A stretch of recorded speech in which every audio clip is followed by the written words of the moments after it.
News 24-এ আপনাদেরকে স্বাগতম। শিক্ষা সফরের সময় বিমানের শৌচাগারে ছাত্রের সঙ্গে যৌন সম্পর্ক করার দায়ে এক শিক্ষিকাকে শিক্ষকতা পেশায় নিষিদ্ধ করা হয়েছে।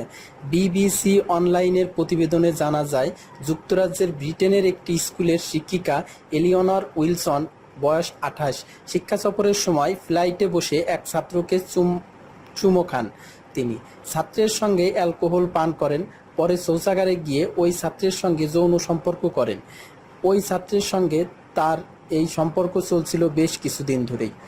এই ঘটনায় দেশটির national college for teaching and লিডারশিপের NCTL একটি প্যানেল তদন্তে শিক্ষিকা উইলসন দোষী সাব্যস্ত হন।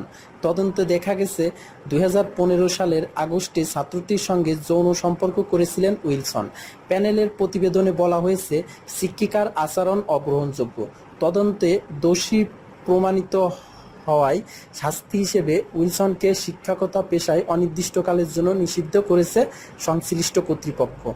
NCTL এর তদন্তে দেখা যায়, 2015-16 সালে ছেলেটি ওই শিক্ষিকার অফিসে গেলে দুজনের মধ্যে অগ্রহণযোগ্য সম্পর্ক হয়। শিক্ষিকা তার ফোন নাম্বার দেন ছাত্রটিকে নিয়ে বাইরে ঘুরতে যান শিক্ষিকা। অ্যালকোহল পান করেন। দুজনের এই সম্পর্ক গোপন রাখতে ছেলেটিকে উৎসাহিত করেছিলেন তিনি। অভিযোগ পেয়ে স্কুল কর্তৃপক্ষ যখন তদন্ত করে, তখন ওই ছাত্র তাদের সম্পর্ক নিয়ে মিথ্যা সাক্ষ্য দেয়।